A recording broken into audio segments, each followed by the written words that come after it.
Can you hear us? Awesome, perfect.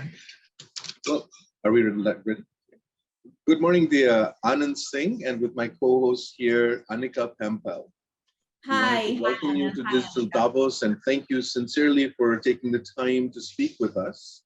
For those of you who don't know who Dia is the UN Environmental Ambassador. She's also the Secretary General Advocate for the SDGs and an accomplished actor and everything in Bollywood. She has won beauty contests, she has done all sorts of things, and we are lucky to have her to give her opinions on the environment. Anika? I'm really excited. Would you mind getting us started right into the midst of it? Thank you so much for having me. It's really a pleasure. Thank you. I'm very glad we're having this conversation. Thank you so much. When we look at the environment, it seems like a one big thing. What do you think are the most important issues within this whole global thing we call the environmental issues of today? Well, at the foremost is the climate emergency that we're all collectively experiencing. Climate is changing rapidly. The science has been warning us about most of what we're experiencing. And unfortunately, the world just did not pay heed to what the science was saying. But thankfully now, I think more people than perhaps ever before are acknowledging the science and have agreed that it is a question of our survival. It's a question of our well-being. It's a question of hope for all people and the planet to act on climate and do everything that we can to restore the balance of nature. And I think, you know, for the most part, for a very long time, most people have perceived the health of the environment as separate from human health. I think what the pandemic has given us evidence of is the fact that the health of the environment and human health are completely connected.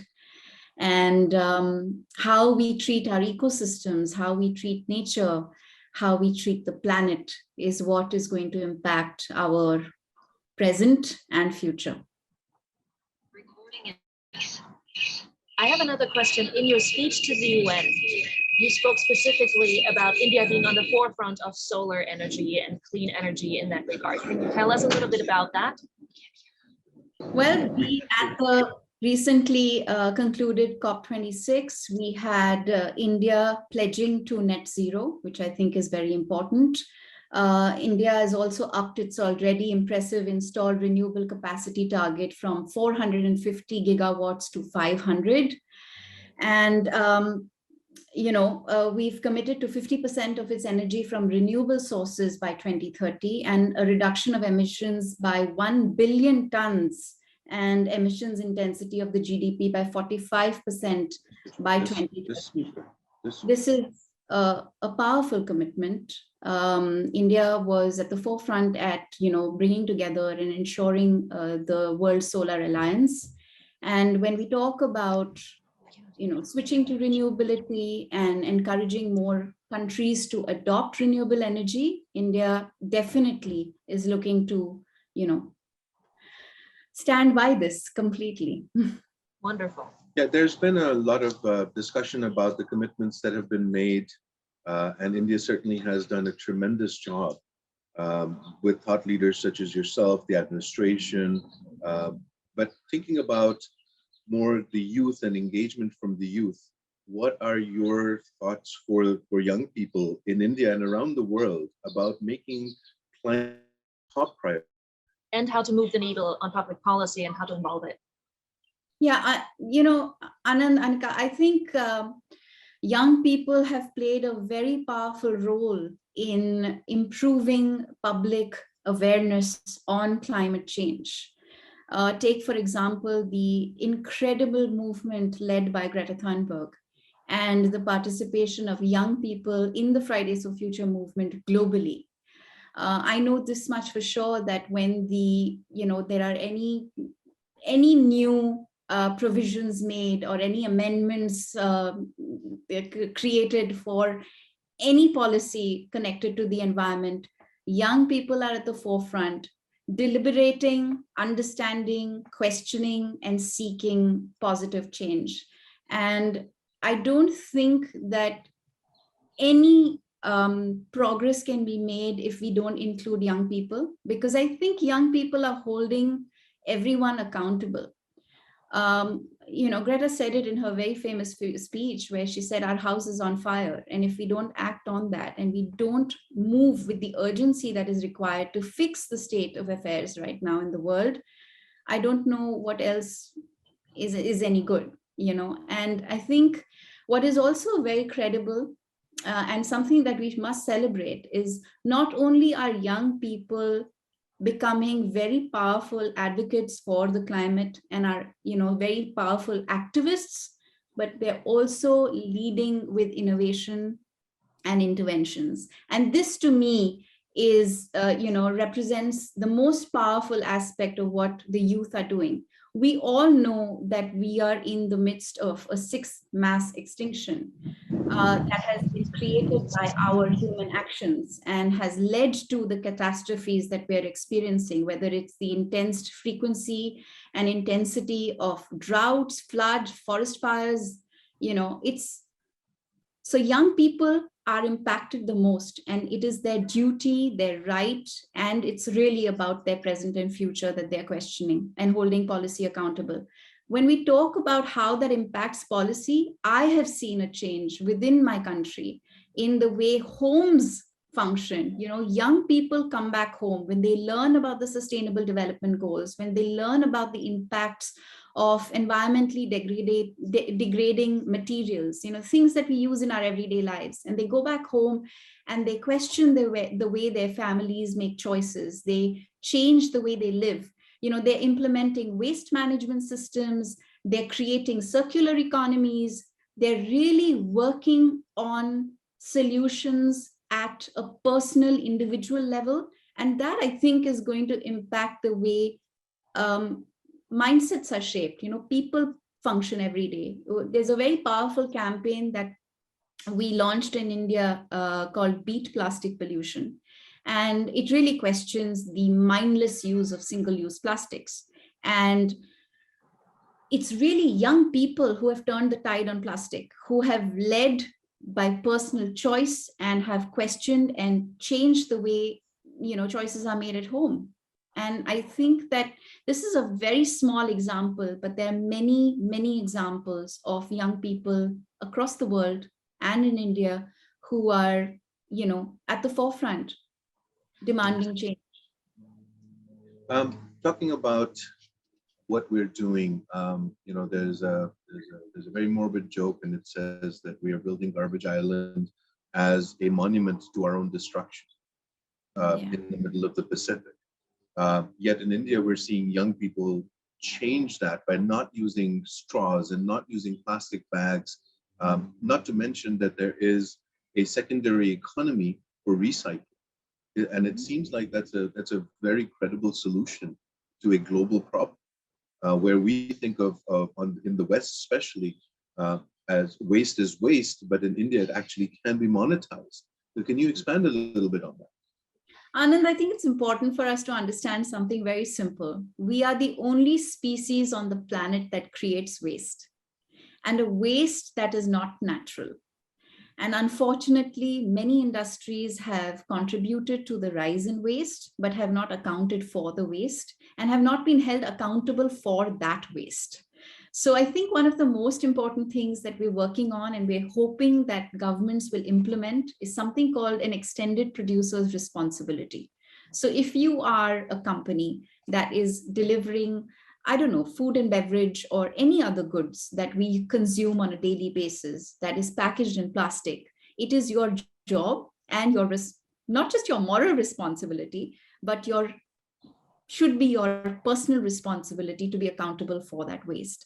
Anand, you're very, very, very astute in pointing out to the fact that a lot of this waste can be monetized, but there needs to be systems implemented. When we lead beach cleanup drives, and we see young children participate in these drives, and they see their, their chips wrappers or their biscuit wrappers or sanitary napkins or diapers, things that they would unthinkingly use and throw and never wonder where it's going to go. These exercises, this physical experience of actually plowing out plastic from the beaches has helped them understand that this really has nowhere to go, and we need to hold every person accountable for it. And it starts with personal action. And I think a big part of the movement to beat plastic pollution will include personal action, which is a refusal of plastic, single-use plastic straws or single-use plastic bags or cutlery, or many of the other items which many more people now in the world are hopefully going to completely stop using. Let's talk about media trust and skepticism towards global warming and, anything that has to do with the destruction of our planet, because there seems to be half of the world that doesn't want to believe it's a real thing.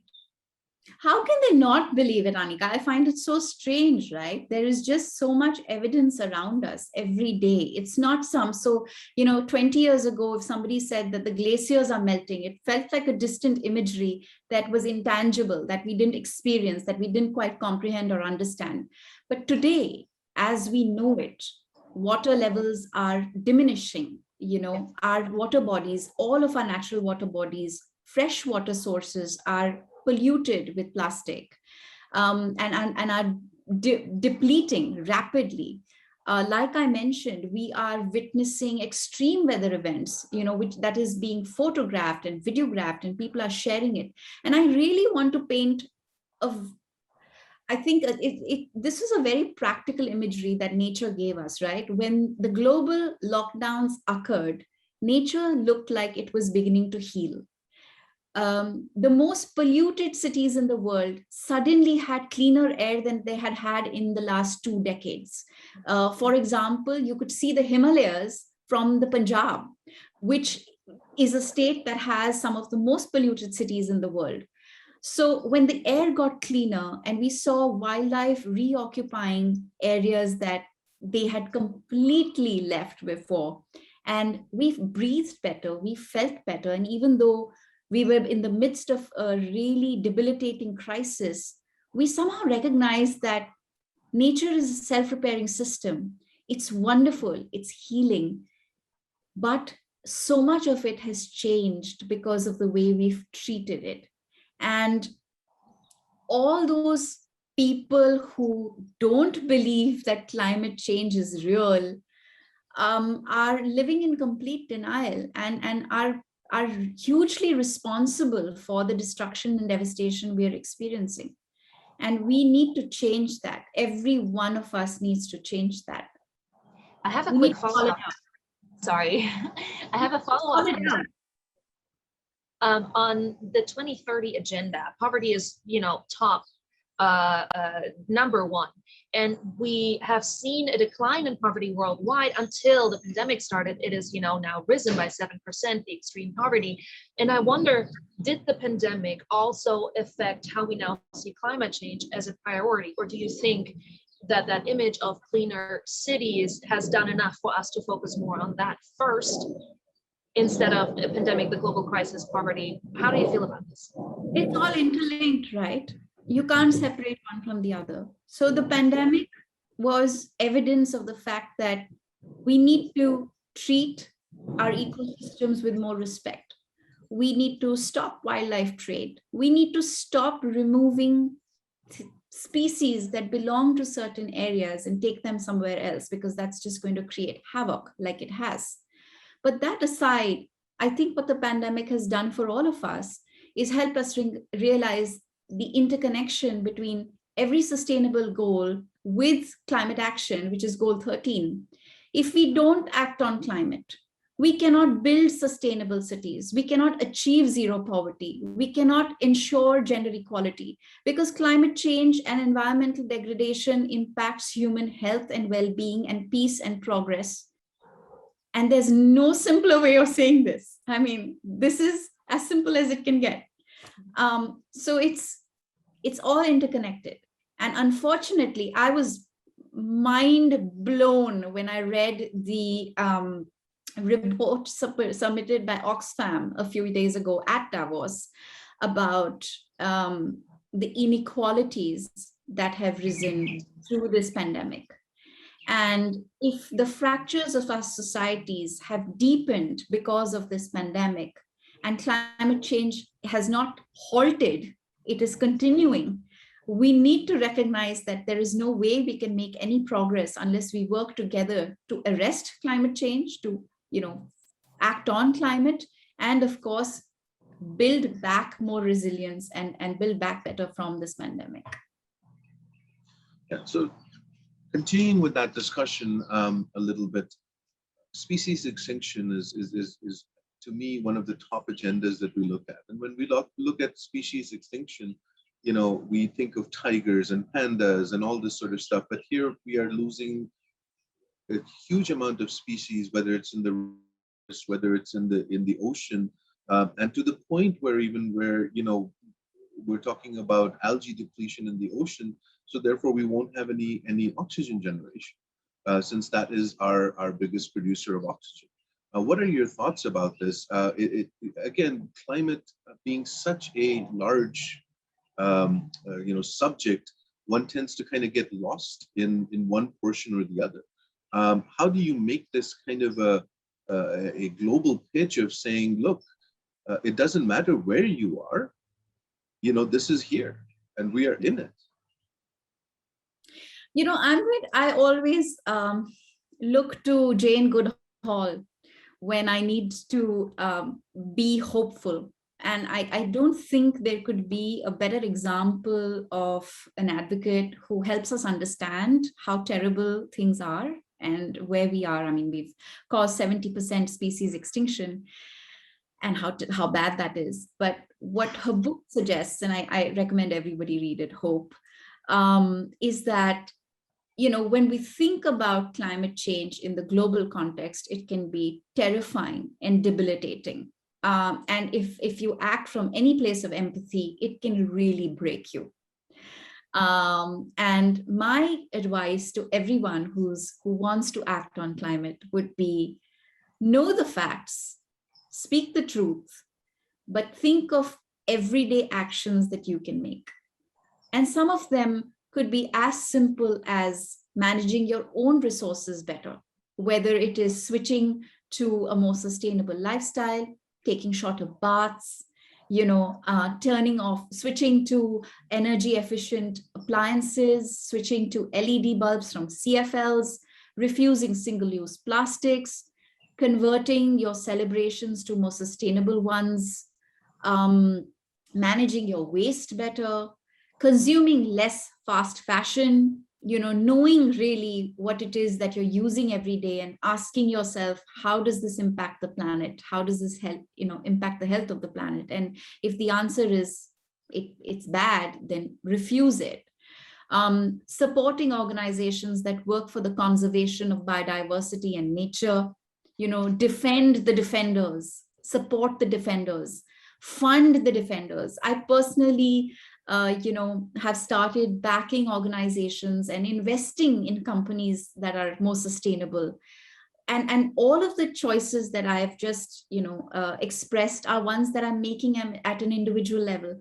And all of this helps me, honestly, just feel a little less guilty about where we find ourselves in the world, and a little more hopeful that if more people, like, for example, if 7 million mothers around the world decided to become climate warriors, we could make such a big difference.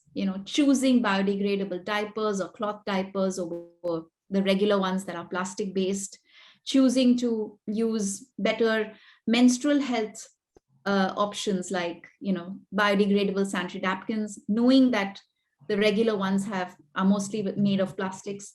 These are choices that I think can really make a big difference. And when we talk about the sustainable development goals, I think this is not something for just big industries and companies and governments to adopt. Individuals can also adopt these goals and use it as a North Star, as goals that they want to implement in their daily lives.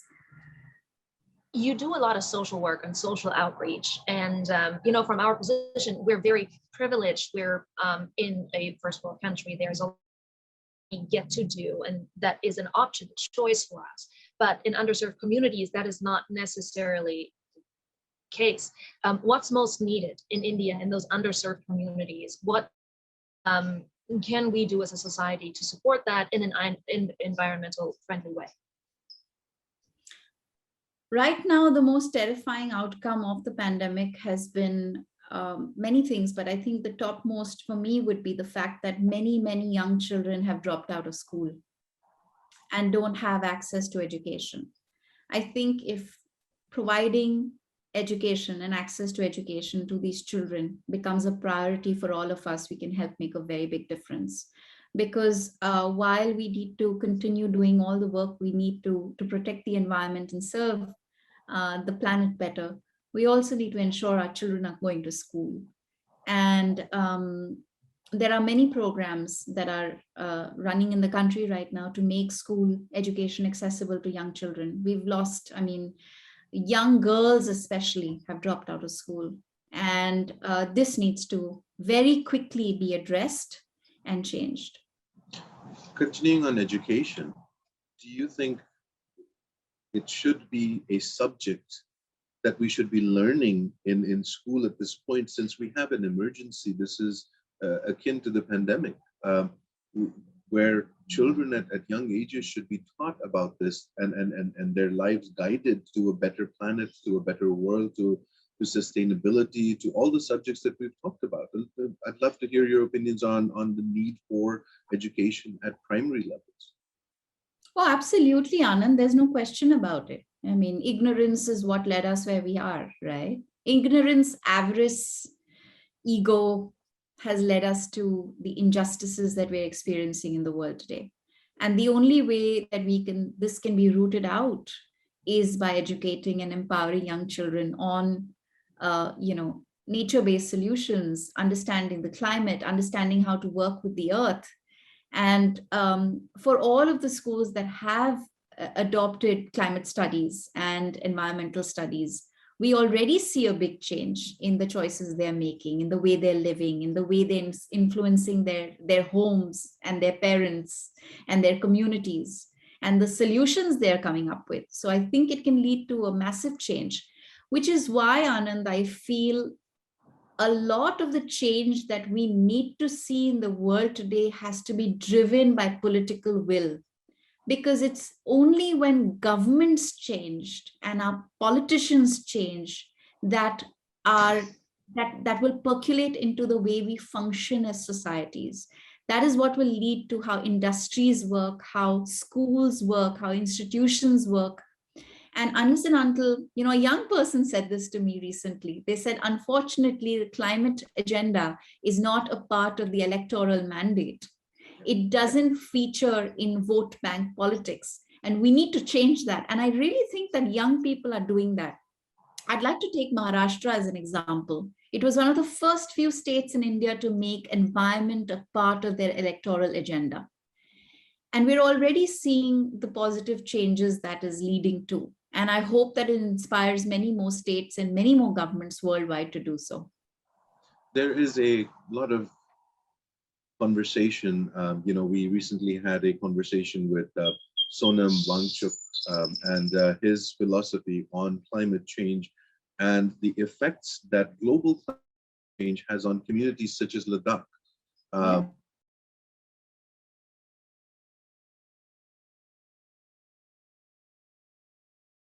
Global environmental emergency and the work that he's doing and others around India and around the world. There are so many unsung or underappreciated heroes. How do we bring these people to the forefront? Why are we not looking at them as the best things? We need to highlight their stories. And that's where people like you and me come forward, right? We talk about them, we celebrate them, we share their work with the people. Sonam's work is absolutely awe-inspiring. And like him, there are many others in India and the world over, like you mentioned, doing incredible work. I'd like to also touch upon the fact that, you know, India is such an ancient civilization. We've known for centuries how to live with the earth and how to manifest its best outcomes without being disrespectful, degrading, and polluting. Another person whose work I really admire from India is Vandana Shiva. She is a powerful voice of change. She's somebody who talks about how industrial agriculture has colonized the planet and has polluted it. But not only has it polluted it, it has also what you call desertified soil, basically made soil dead. And what she's doing in Uttarakhand in India is teaching people how to grow and harvest and create agricultural systems that work with natural systems without polluting the planet and causing erosion of soil. Her narrative, her story, her advice, her interventions are so powerful. If only the world could adopt all of them. But I mean, you know, honestly, we don't talk enough about desertification. 2/3 of the planet's soil is dead because of the way we've grown food. And we need to change that. It's actually one of the biggest interventions that can reduce climate change and in fact be a huge, huge tool of climate action. So coming back to some of the things that you do so much. How do you feel about your efforts? There is, of course, I see hope in your eyes. I see this fire, this spark about wanting to change things. Do you think that you have made an impact? Well, I hope I do. I know that 10 years ago, we struggled to make the science mainstream. We struggled to be heard, to be seen. But today, the struggle continues, but it's not as bad as it was before. I think more and more people have an improved consciousness of the environment, of what we're doing to the planet. The narrative on sustainability is gathering momentum in India. I feel like I may have a small part to play with that. But more than anything else, the only thing I have is hope. And when I see my infant baby look at the world with wonder and those flowers and plants that sway, and I see him smile, I believe that the work that is being done by people today should reverse the effects that we have created and caused on the environment. And we should be able to fix this. We have a very small window of opportunity. That is what is terrifying. But I really believe in good. And I really believe that there are enough good people in this world, and we will bring the change we need.